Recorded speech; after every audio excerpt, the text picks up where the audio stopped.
This is not The Witcher 4, but it could be. All the info on the tech demo, stay tuned for. What's up guys, I'm Franky Boy on this channel covering everything regarding The Witcher, and maybe you came through my channel through all of my Witcher 3 guide videos, and this is a promise I will do the same for The Witcher 4, so stay tuned if you're not someone already in that family right here. And we can see that awesome looking trailer captured on a PS5, standard PS5, showing what the new Unreal Engine is capable of and also showing off Ciri and her horse. But I announced this as this is not The Witcher 4. No, it's not. CD Projekt Red stated that this is just a tech demo for showcasing what the Unreal Engine 5 is capable of, and they went hand in hand with Epic Games, the creators of the Unreal Engine, to bring some new features to life in their engine and to maybe enlarge this engine to be one of the best for creating such RPGs as The Witcher, which is amazing. And you can see what kind of reflections and details that can appear on just a standard PS5, and also enhancing all the movement points on character models and make them as logical as even possible. Now they also used this to showcase a new region for The Witcher 4, which obviously might then now happen in that game, and I'm so excited to get a glimpse of what could happen or could be seen in The Witcher 4 and what it could look like. But again, this is not The Witcher 4, it's just a tech demo, and they state that they built this for the tech demo to showcase what is possible with the technique of the Unreal Engine and not to show the game. So this is why it's not announced as The Witcher 4 gameplay announcement or so, it's just a showcase of technical states. So of course also take this with a pinch of salt. Everything you see could be in the game.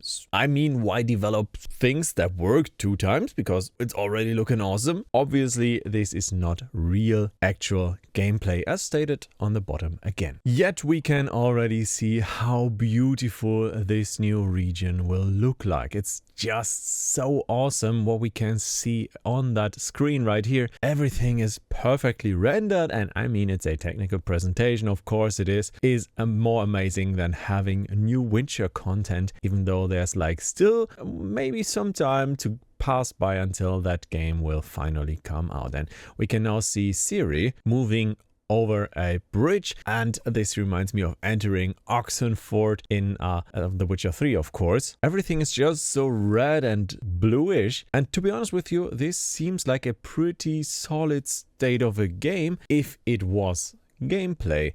And sometimes there's devs playing some games. I even played some games where you just walk through plain white stuff, climb through a gray ladder, and just some character models are already done. So if this was a game, this was already a beta or a release version from the looks of it. CD Projekt Red kind of shows that these scenes could be played though. You saw that controller, right? And this makes sense. Again, why invent something new that is already beautiful and working? We can see that guy. He's likely being kicked out of the tavern for some Gwent cheating maybe. So Gwent is not confirmed for The Witcher 4, but I would say it will be in The Witcher 4, because why take it out? Players are enjoying it, players are having fun with it, so you should better keep it in, right? And everything just looks so promising from what we can see here. Oh man, that has been going bad. And to be honest, I'm seeing this footage for the first time myself as well. I read some news articles because I was on a trip yesterday. I was at a dojo and I learned some Japanese fighting techniques for a video. That's going to be an interesting one, but only for my German channel. So yeah, it's AC Shadows related. Tossing a coin is one of the most important things. You can clearly see that blurriness reminds me of the iPhone blurriness. I mean, it's not perfect. It's not like real camera blurriness, but it's still decent. You can see some mistakes on the hair though, but they are honest. And yeah, you can clearly see that bloomish stuff around her arm, all right? That's how you see that fake blurriness here at the edges of the characters, but it doesn't draw me out of that immersion too much. I usually turn that feature off, and there we go, because most of the time it just looks like fake blurriness, and once you see it, you can't unsee it, so you better don't pay close attention to it if you like that blurriness for the background. Makes things a little bit more cinematic in some cases. Yeah, merchants, awesome that they are in the game, also keeping fish fresh with the ice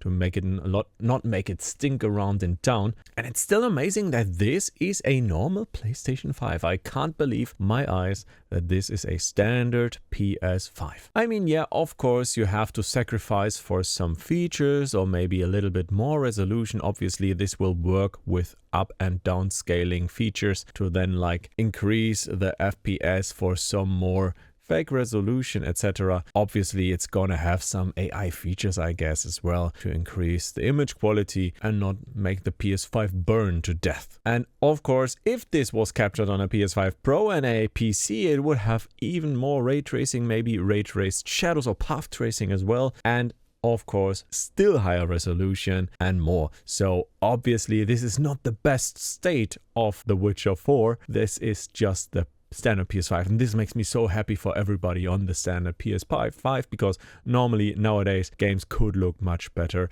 but yeah, just look at this, it's awesome. Imagine that. Again, muscles play a big role also for the NPCs and the horse.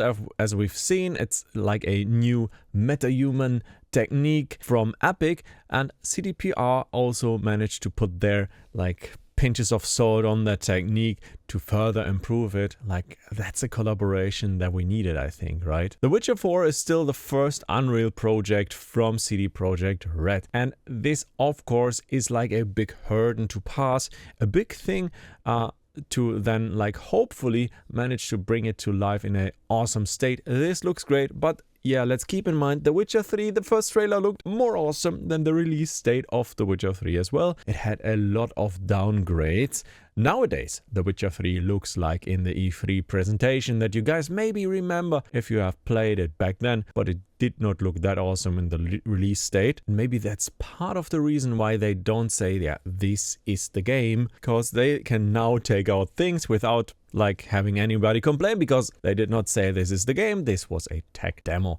Makes sense as well, but it still gets me incredibly hyped, and I'm so glad we got this like without us expecting anything. Yeah, I wasn't expecting that right here, right now, but I was pleasantly surprised. Awesome thingy. Also, we got the first look at a new monster as well in the new region, and this obviously opens up so many possibilities. CD Projekt Red themselves stated themselves like, yeah, with every new region there's a new monsters. I think this just makes sense to then have Siri tackle those new monster types and maybe develop new strategies to counter them, because you don't want to end like lying on the ground and then being, I don't know, accepting your fate kind of, right? You better toss a coin to Siri first and then survive. Now, anybody also like the name of the region is Kovia, and the little village that we saw before is called Waldrest, aka Voldrest, as you would likely spell it. Everything running in Unreal Engine 5.6 at this time. Maybe we'll get the Unreal Engine 5.9 when the game releases. I'm not too sure, but this presentation was awesome. Again, I'm so thankful to get a first glimpse of what we will expect, or what we could expect to see in The Witcher 4, and this just gets me so much more excited. Also, like having the two swords on Ciri's back is kind of cool to see, having her like being that real Witcher that she is now, because we know The Witcher 3's end where Ciri becomes the Witcher is now like the canon lore that we have to expect or accept, and also should play like if we go for yet another playthrough for The Witcher 3. Yeah, just a few days ago I reported on the next and last big Witcher 3 update, so this also comes like all at once and gets us more excited for more The Witcher content. Stay on the channel for more Witcher content. You're more than welcome to do so, and I will keep you up to date on everything in the Witcher 4 or Witcher 3 universe as well. Keep an eye on the channel. Make sure to check out the other videos that are already presented to you here, and don't forget to subscribe if you did not already. Thank you so much for tuning in. I will speak to you in the next video, and goodbye, guys.